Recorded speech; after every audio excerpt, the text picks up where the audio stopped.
On what should have been a quiet celebration of Prince William's 43rd birthday, the world was blindsided by a royal bombshell. The air around Kensington Palace felt deceptively serene, gardens in bloom, staff moving about in quiet routine, and no sign of what was about to erupt behind those well-guarded walls.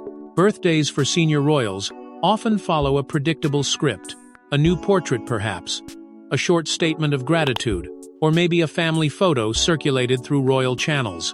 But this time, nothing felt ordinary. Something beneath the surface had shifted, and for those who knew how to read the royal temperature, the silence said everything. For weeks leading up to the day, subtle signs had begun to stir whispers inside the palace. It wasn't just the rearranged schedules or the abrupt changes in staffing assignments. It was the sharpness with which orders were being issued, and the quiet dread that seemed to grip certain corridors of royal communication. Those closest to the palace machinery noticed an unusual increase in private meetings between Prince William and senior aides, with doors closed tighter than usual and mobile devices strictly kept outside. Something was brewing. Everyone sensed it, but no one could predict the storm it would become. The press, often dismissed as outsiders, had caught the scent too. Select journalists were discreetly tipped off to keep their eyes open around the Prince of Wales's birthday. Still, the media remained unprepared for the sheer weight of what would be revealed. Because this wasn't just a ceremonial shuffle or a new charity endorsement, it was a seismic jolt to the structure of the monarchy. A move so swift and silent that it stunned even those who thought they had seen everything. By mid-afternoon, the calm shattered. In a curt and shockingly brief statement issued through official palace channels, the public learned that James, Earl of Wessex, and Lady Louise Windsor, grandchildren of the late Queen Elizabeth II, would no longer be using their royal courtesy titles. The change was effective immediately. There was no lead-up, no public discussion, no dramatic fallout. Just a single, explosive declaration that left royal watchers scrambling and insiders reeling. What made the moment even more unsettling was who delivered it. Although the announcement bore the seal of King Charles III, the fingerprints of Prince William were unmistakably all over it. For those familiar with recent palace dynamics, it was clear. This was William's idea, William's initiative, and William's assertion of power. On the surface, it appeared administratively a quiet reorganization of roles. But beneath that facade lay a far deeper truth. This was Prince William stepping out of the shadows, not just preparing to become king someday, but beginning to rule in his own right today. This wasn't the traditional royal birthday celebration of grace and gratitude. It was a declaration of dominance. And for the monarchy, it was a line drawn in stone. Because titles like Earl of Wessex and Lady Louise don't just disappear quietly, they carry decades of legacy, symbolism, and bloodline. And to erase them so unceremoniously was not just a rebranding, it was a purge.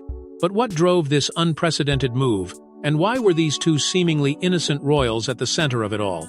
The king's name was on the paper, but the hand guiding the pen was William's. Behind the elegant formality of the royal decree lay a silent revolution. On the surface, it was Charles III's command, executed through official channels with the weight of tradition behind it. But those within the palace knew better. This wasn't a command from a weary monarch clinging to custom. This was the calculated will of a future king, rewriting the rules of the monarchy, one title at a time. Prince William, once known for his dutiful waves and polished appearances, had stepped into a role far more consequential than his public image suggested. Quietly, almost invisibly, he had crossed a threshold no longer simply the heir, but the architect. For years, William played the part expected of him, a loyal son, a smiling prince, a ceremonial figurehead. But something changed when Charles ascended to the throne. The transfer of power wasn't instant or dramatic. It was subtle, strategic, and deeply intentional.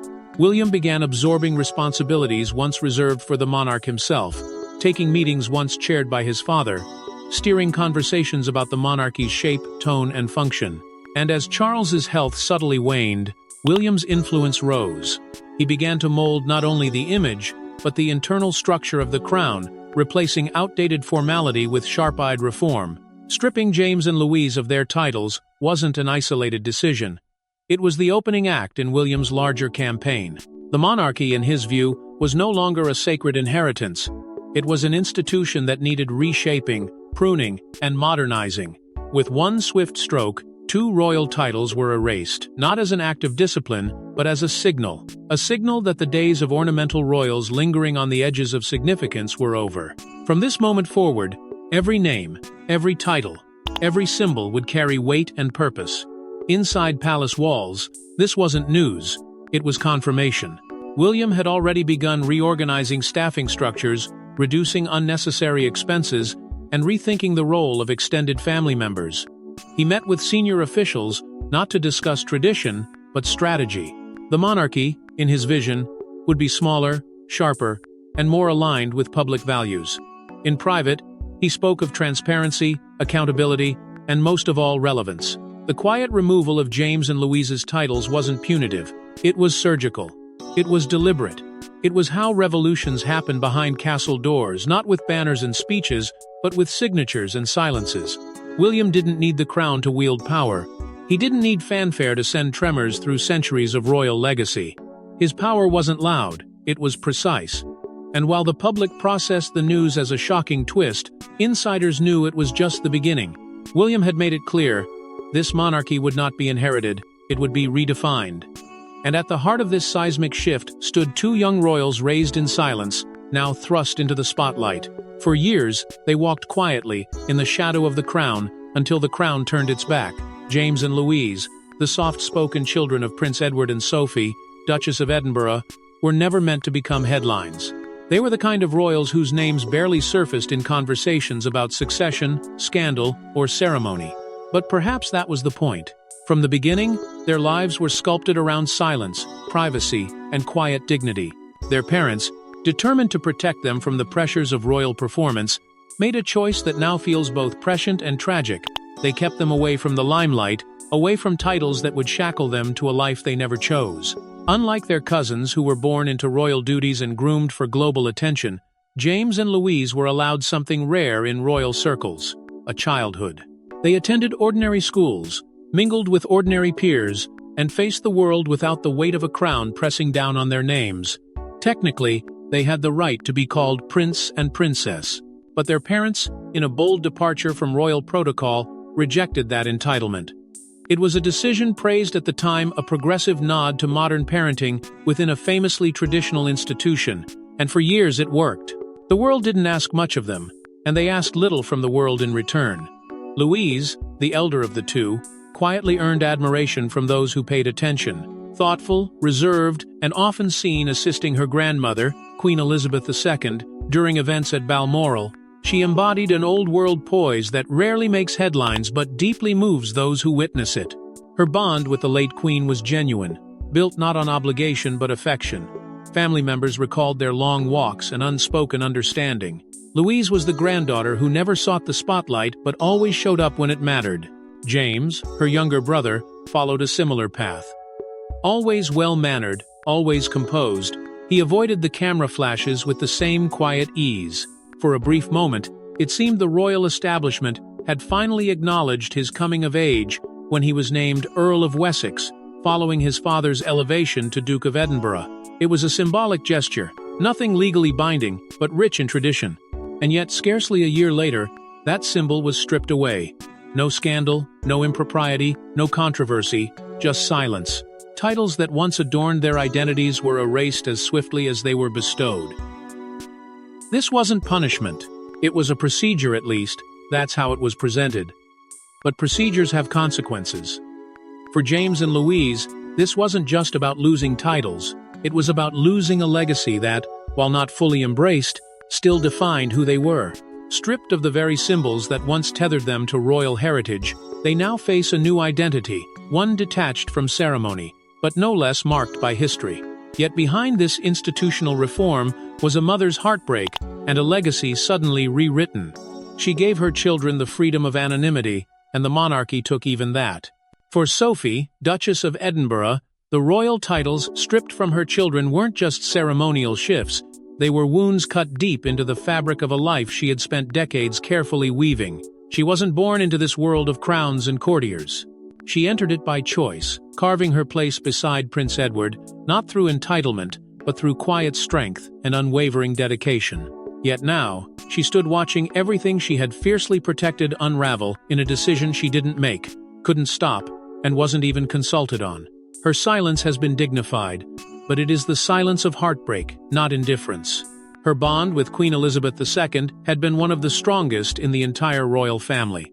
More than just duty, theirs was a relationship built on mutual trust and shared values. They were often seen together in the Queen's final years, walking through Windsor's private paths, speaking quietly in drawing rooms, and sharing the kind of closeness rarely found in royal dynamics. The Queen trusted Sophie, not just as a daughter-in-law, but as a moral anchor in an institution that had weathered too many storms. Sophie, in return, modeled her motherhood on that same quiet resilience. She wanted her children to be free to grow, to stumble, to succeed without headlines documenting every move. And that meant shielding them from titles too heavy for young shoulders. She and Edward agreed their children would not be prince or princess unless they chose to claim those titles as adults. It was a radical departure from royal tradition, but it was their stand, a promise to raise James and Louise as people first, royals second. For years, the plan worked. The children enjoyed their privacy, lived largely out of public view, and built identities beyond the palace walls. And then, in one swift motion, that future choice was taken from them. The right to decide for themselves to step into royal roles or remain private citizens was erased. Not because of the scandal, not because of failure, but because the system they belonged to decided their names no longer fit within its evolving frame. And so Sophie watched as her son lost a title he had only just inherited, watched as her daughter, now a university student, was pushed further from the royal fold. She said nothing publicly. There was no statement of outrage, no interview, no subtle retaliation. But those close to the palace speak of a sadness in Sophie that's impossible to miss. A quiet mourning, not just for her children's stripped identities, but for the rupture of a promise she once believed the monarchy would uphold. A monarchy she served with loyalty, dignity, and grace. Now, she stands on unfamiliar ground, one where her sacrifices feel overlooked, her decisions undone, and her loyalty tested. Sophie had built her royal life carefully, brick by brick, with a sense of balance few have mastered in royal circles. She was the working duchess who showed up, who cared, who connected. And yet, in this new chapter being authored under William's watchful eye, her voice, like her children's titles, was quietly removed from the conversation. It wasn't betrayal, but it was abandonment by tradition. A monarchy moving forward but not always taking care of those it leaves behind. But Sophie wasn't the only one affected. Prince Edward, too, was caught in a tide of change that seemed to erase his family's place in royal tradition. He waited 20 years for the Duke of Edinburgh title, only to watch his children lose theirs. For Prince Edward, the youngest of Queen Elizabeth II's children, the honor of finally receiving the title his late father once bore was meant to be the closing chapter in a quiet life of service. He had never chased power. He had never courted controversy. While his siblings drew the public's attention with their drama and defiance, Edward stayed the course, loyal, consistent, and often overlooked. So when the crown finally bestowed the Duke of Edinburgh title upon him, it felt less like a reward and more like a recognition long overdue. And then barely months later came the blow. His son, James, was stripped of the very title that symbolically tied their family line together. What had once felt like a legacy secured, now felt like a legacy erased. For a man who had kept himself distant from palace politics, this move felt personal. The title of Earl of Wessex, passed ceremoniously to James after Edward's elevation, wasn't just a name. It was a signal that the family's continuity would remain intact, that their quiet branch of the monarchy still had a place in the grand design. But William's sweeping reform didn't spare sentiment. In one move, he not only dissolved the title but cut through years of delicate family balance. It was a calculated shift, designed to streamline the monarchy, but its impact was devastatingly symbolic. Edward, whose entire royal life had been defined by restraint and duty, now found his legacy slipping through his fingers. Behind the walls of Buckingham and Windsor, whispers grew louder. Tensions between Edward and William, once dismissed as unlikely, now simmered beneath the surface.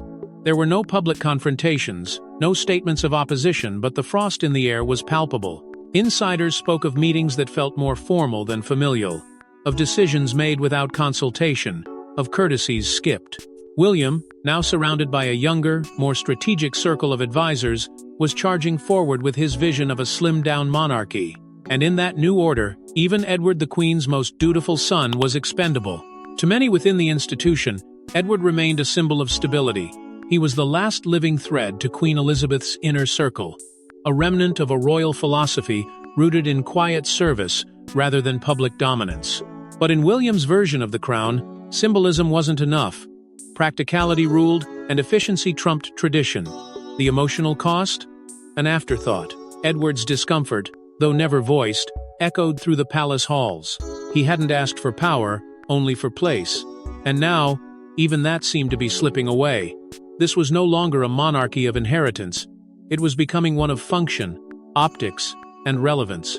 And for Edward, that shift was a reckoning.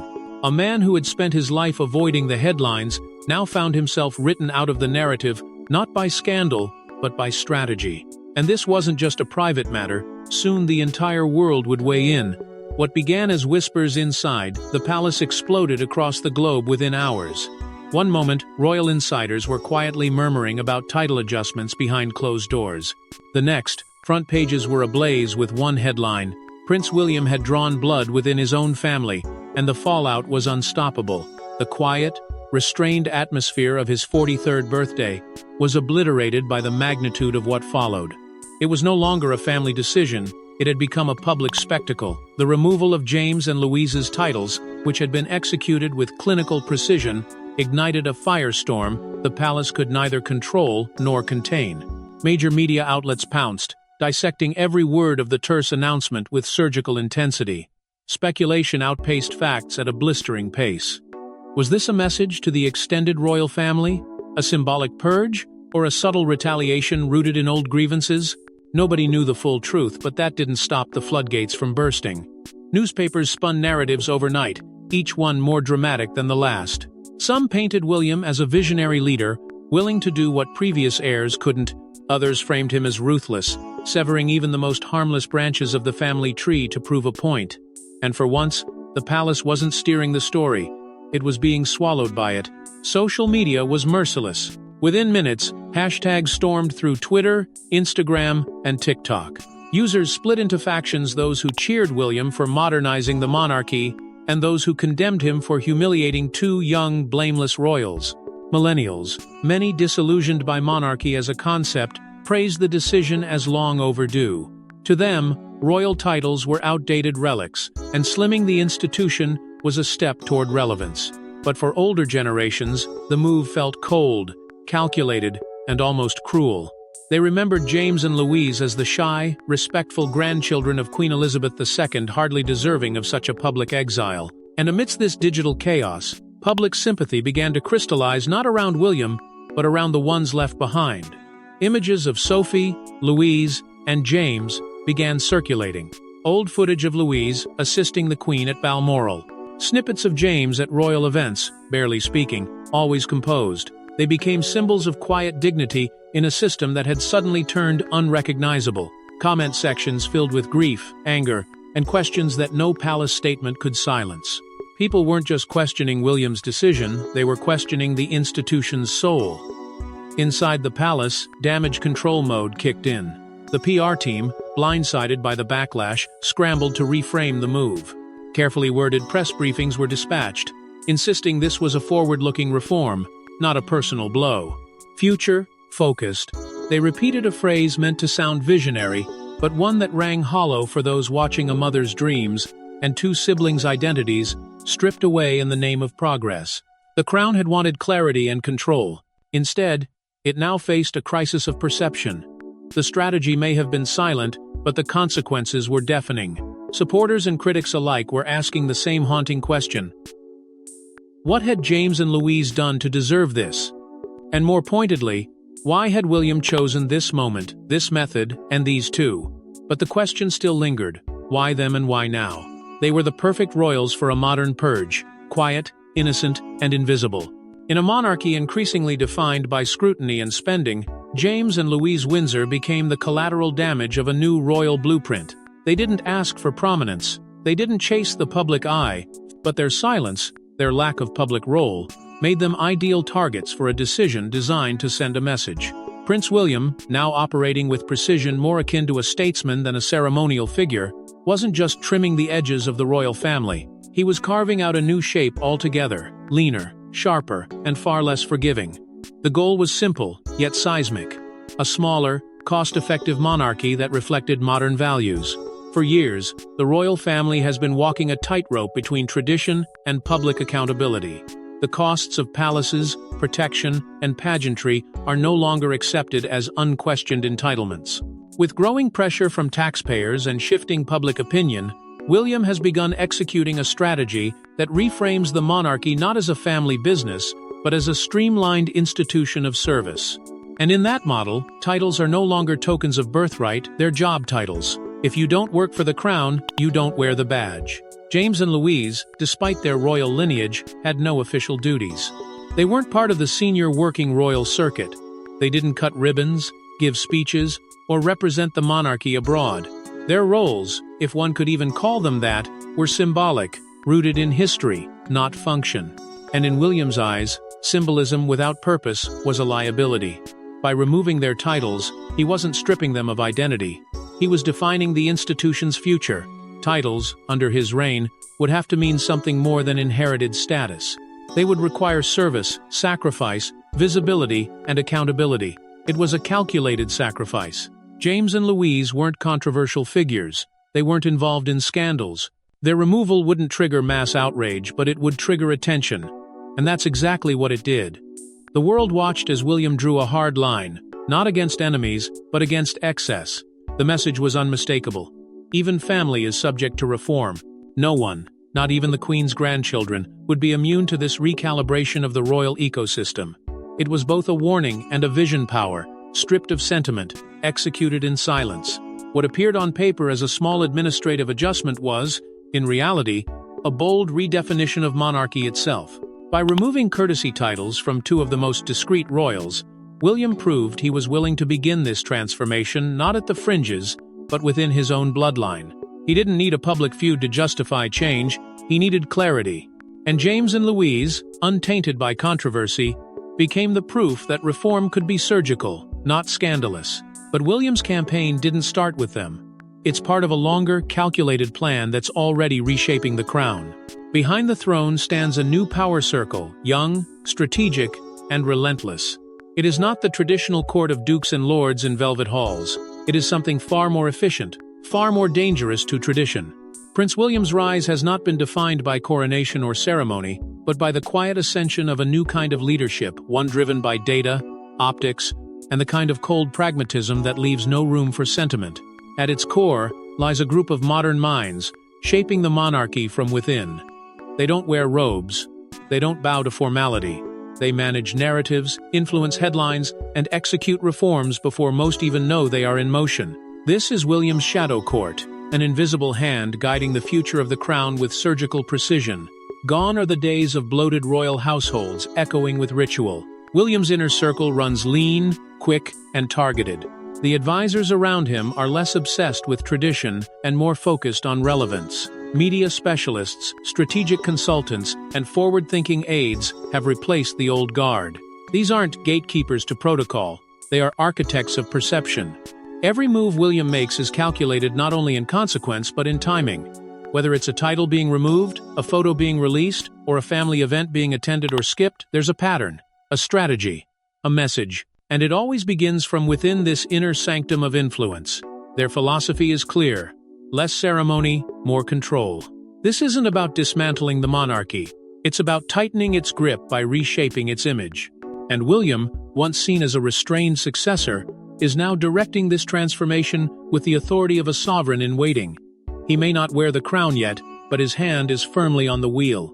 Royal appearances? He decides who shows up. Protocol decisions? He leads the conversation. Titles, statements, seating charts, public communications, all curated and controlled by a man who knows his reign has already begun in practice, if not in name. And this shadow court doesn't crave public validation. It doesn't hold press briefings or claim credit. It thrives in silence, preferring to let the media speculate while it moves on to the next phase. When James and Louise were stripped of their titles, there was no public warning, no drawn-out debate. It was swift, quiet, impeccably timed. That's the mark of William's new court. Minimize the noise, maximize the effect. And behind every headline that catches the world by surprise, there's a carefully orchestrated silence that preceded it. What we're witnessing is not just the evolution of a prince into a king, it's the birth of a new monarchy, forged not in tradition, but in strategy. A monarchy that no longer waits to react, but acts preemptively. William is redefining the throne long before sitting on it, reshaping the family and the institution from the inside out. And if you thought James and Louise were the last, think again. If this could happen to Edward's children, what's stopping it from reaching Beatrice, Eugenie, or even Harry's kids? That's the question now circling not just royal watchers, but the monarchy itself. The removal of James and Louise's titles didn't just send a message, it drew a boundary. A new rulebook is being written, one that no longer prioritizes proximity to the throne but proximity to purpose. And in this version of the monarchy, blood alone is no longer enough. Titles must be earned, roles must be justified. And legacy? It's being reshaped before our very eyes. For Princess Beatrice and Princess Eugenie, the daughters of Prince Andrew, the shadow of change looms large. Though they still hold their titles, their roles have long existed in a gray area, not quite working royals, not fully private citizens. They've attended events, supported causes, but haven't carried the institutional weight of duty that the new monarchy now demands. If William's vision holds, even their lineage might not shield them from reassessment. It's no longer about who you are but what you do. And the slow, methodical tightening of royal ranks suggests that decisions regarding them may already be on the horizon. This isn't just about the adults. The younger generation children of royals born into what was once guaranteed prestige now face a far more uncertain future. The days of being born with a title and assuming it would define one's life are over. Under William's philosophy, that royal birthright is merely a footnote unless it's matched with public duty. For the children of Harry and Meghan, already navigating a complicated dynamic with the crown, the precedent set by James and Louise speaks volumes. Even within the heart of the family, the rules are shifting. No one is untouched. What we're witnessing is a monarchy morphing from institution to organization. William is crafting something smaller, tighter, and far more accountable. The grandeur may remain, but it's now underscored by a demand for purpose. Every title must mean something. Every appearance must justify its cost. There's no longer room for symbolic roles or honorary placements in a new structure that answers directly to public scrutiny and modern sensibilities. William isn't just modernizing the monarchy, he's fortifying it. Cutting away the excess, streamlining the structure, and turning it into something that functions, not floats. And as the line between royal and civilian continues to blur, one truth becomes impossible to ignore. This isn't a passing phase. It's a generational shift. A recalibration of an ancient institution, not with fanfare, but with quiet, relentless intent. Titles may still glitter, but they no longer guarantee significance. They must be lived, not merely worn. As William steps further into power, one thing is certain: the monarchy he inherits won't be the one he grew up in. And for better or worse, that change has already begun. Thanks for watching. Don't forget to like and subscribe, and we will see you in the next one.